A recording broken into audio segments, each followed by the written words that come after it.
Crown tasty சமையல். இப்போ நம்ம கிரவுன் டேஸ்டி சமையலில் ஒரு ஸ்வீட் ரெசிபி தாங்க பார்க்க போகிறோம். ஸ்வீட் ரெசிபி அப்படின்னா இது ஸ்வீட்டாக மட்டும் சாப்பிட்றதுக்கு இல்லாமல் ஸ்நாக்ஸாகவும் டிஃபன் ரெசிபியாகவுமே நம்ம பயன்படுத்திக்கலாம். பிள்ளைங்களாம் விரும்பி சாப்பிடக்கூடிய அதே சமயத்தில் ரொம்பவே ஹெல்த்தியான ஒரு ரெசிபி தான் இது.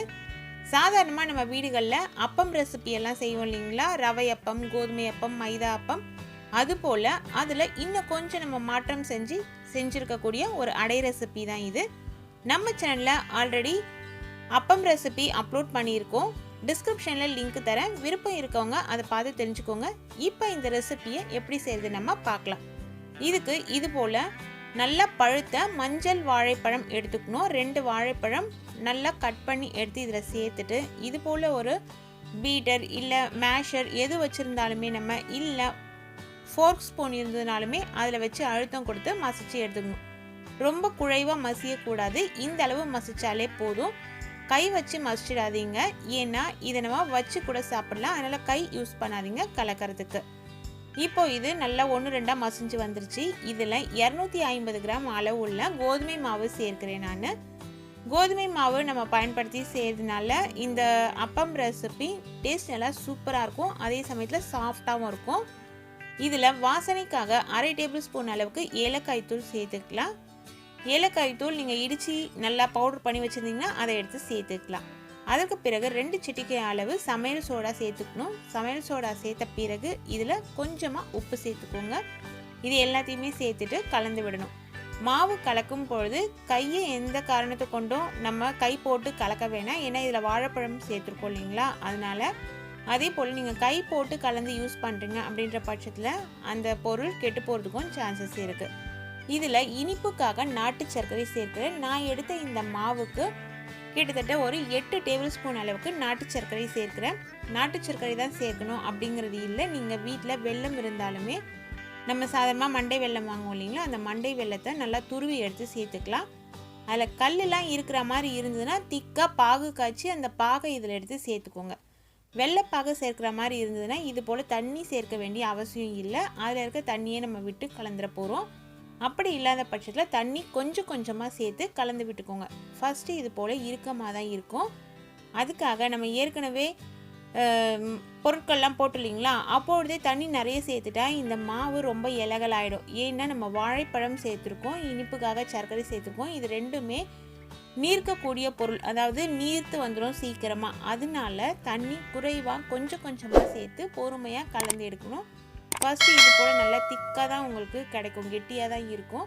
அதை நம்ம பொறுமையாக கட்டிகள்லாம் இல்லாமல் கொஞ்சம் கொஞ்சமாக தண்ணி சேர்த்து நல்லா இலகலான ஒரு பதத்தில் ரெடி பண்ணி வச்சுக்கணும். நம்ம கொஞ்சம் கொஞ்சமாக தண்ணி விட்டு இது போல் கலந்து வரும்போது இந்த அளவு கெட்டியாக இருக்குது. இப்போ நம்ம எடுத்து பார்க்கும்பொழுது இந்த மாவு கொஞ்சம் லூஸாக கீழே விழணும், ஆனால் இந்த சமயத்தில் அது அப்படி விழலை. அதனால இன்னும் கொஞ்சம் தண்ணி நம்ம சேர்த்துக்கிறோம். இது போல் தண்ணி கொஞ்சம் கொஞ்சமாக சேர்த்து கரெக்டான பக்குவம் நமக்கு வர வரைக்கும் மாவை கலந்து எடுத்து வச்சுக்கோங்க. முதல்லையே நிறைய தண்ணி சேர்த்துற வேணாம், அதுக்கப்புறம் திரும்பவும் மாவு சேர்க்குற மாதிரி இருக்கும், இனிப்பு பத்தாது, அது மாதிரியான பிரச்சனைகள்லாம் வரும். அதனால நீங்கள் கொஞ்சம் கொஞ்சமாக தண்ணி சேர்த்துட்டு ஒரு கரெக்டான ஒரு பதம் வர வரைக்கும், அதாவது இப்போ இந்த பதம் நான் காமிக்கிற பாருங்கள், இது போல் மாவு லூஸாக நமக்கு விழணும், அதே சமயத்தில் திக்காக இருக்கணும். இந்த பதம் வர வரைக்கும் இதை நல்லா கரைச்சி எடுத்துடலாம். கரைச்சி எடுத்துகிட்டு கரண்டியில் எடுத்து இப்படி பார்க்கும்பொழுது கரெக்டாக அது நமக்கு விழுமே தவிர கடகடன் மாவு ஊற்றக்கூடாது. இப்போது இதை நம்ம அடைகளாக சுட்டு எடுத்துடலாம். அதற்கு ஒரு தோசை கல் எடுத்து வச்சிடலாம். தோசை கல்லில் நெய் போட்டு நம்ம சுட்டுக்கலாம். அதாவது குழந்தைங்களுக்குலாம் கொடுக்குற மாதிரி இருந்ததுன்னா நெய் போட்டு சுட்டு தந்திங்கன்னா நல்லா டேஸ்ட்டாக சூப்பராக இருக்கும். அதே சமயத்தில் அவங்களுக்கு அது ஹெல்த்தியும் கூட.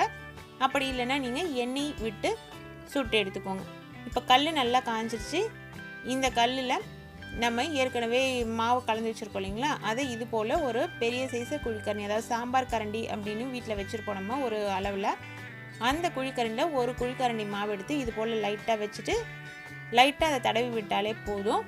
அதற்கு மேலே நம்ம முந்திரி பருப்பு இது போல் பொடி பண்ணி வச்சுட்டு சேர்த்துக்கலாம். இதற்கு அடுத்ததுனா பாதாம் பருப்பு சேர்க்க போகிறேன். இது போல் நம்மக்கிட்ட எந்த நட்ஸ் இருந்தாலுமே சேர்த்துக்கலாம். அப்படி இல்லை அப்படின்னா எள்ளை வறுத்துட்டு எள்ளையும் நம்ம இது மேலே தூவிக்கலாம். இல்லை வறுத்த வேர்க்கடலை இருந்ததுன்னா 1-2 இடிச்சிட்டு அதையும் தூவிக்கலாம். கீழே நல்லா ஒரு சைடு கோல்டன் கலரில் வந்த பிறகு அப்படியே நம்ம திருப்பி போட்டு 2 சைடும் நமக்கு கோல்டன் கலரில் வரணும். இது போல் கோல்டன் கலரில் வர வரைக்கும் மிதமான தீயிலையும் லோ ஃப்ளேம்லேயும் வச்சு நீங்கள் சுட்டு எடுத்திங்கன்னா சூப்பரான ஒரு பனானா அடை, அதாவது வாழைப்பழ அடை ரெசிபி ரெடி ஆயிடுச்சுங்க. இந்த ரெசிபி நம்ம 2-3 நாளைக்கு கூட ரூம் டெம்பரேச்சரில் வச்சு சாப்பிட்லாம். அவ்வளவு டேஸ்டியாக இருக்கும். இதை அப்படியே சாப்பிட கொடுத்தாலுமே டேஸ்ட் நல்லா சூப்பராக இருக்கும். இதனோட டேஸ்ட்டை நம்ம இன்னும் கூட்டணும் அப்படின்னு நினச்சா இது மேலே நம்ம தேன் விட்டு சாப்பிட கொடுக்கலாம். இனிப்பு அதிகம் விரும்புகிறவங்க இல்லை பிள்ளைங்க சாப்பிடணும், அவங்களுக்கு இன்னும் கொஞ்சம் நல்லா இது இனிப்பு சுவையாக தெரியணும் அப்படின்னா தேன் இது மேலே நம்ம ஒரு ஸ்பூன் மேலே ஊற்றிட்டு அவங்களுக்கு சர்வ் பண்ணிங்கன்னா ரொம்ப டேஸ்டியாக இருக்குது, விரும்பி சாப்பிடுவாங்க. நீங்கள் மிதமான இனிப்பில் இதை செய்யும் பொழுது இதை டிஃபனாகவே கூட நம்ம பயன்படுத்திக்கலாம். அது மார்னிங்காக இருக்கட்டும் இல்லை ஈவினிங் நைட்டு எந்த டைமில் வேணாலுமே நம்ம சாப்பிட கொடுக்கலாம். சூப்பரான ஹெல்த்தியான அதே சமயத்தில் நம்ம வீட்டில் இருக்க பொருட்களை வச்சு செய்யக்கூடிய ஒரு வாழைப்பழ அடை ரெசிபி தான் இது. நீங்களும் உங்கள் வீட்டில் ட்ரை பண்ணிட்டு சாப்பிட்டு பார்த்துட்டு எனக்கு கமெண்ட்ஸில் சொல்லுங்கள். இது போல் விதவிதமான ரெசிபிஸ் நீங்கள் தெரிஞ்சுக்கணுன்னு விருப்பப்பட்டீங்கன்னா நம்ம சேனலை சப்ஸ்கிரைப் செஞ்சு பக்கத்தில் இருக்க பெல் ஐக்கான் ப்ரெஸ் பண்ணி வச்சுக்கோங்க.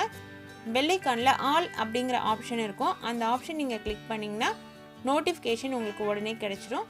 Thank you friends.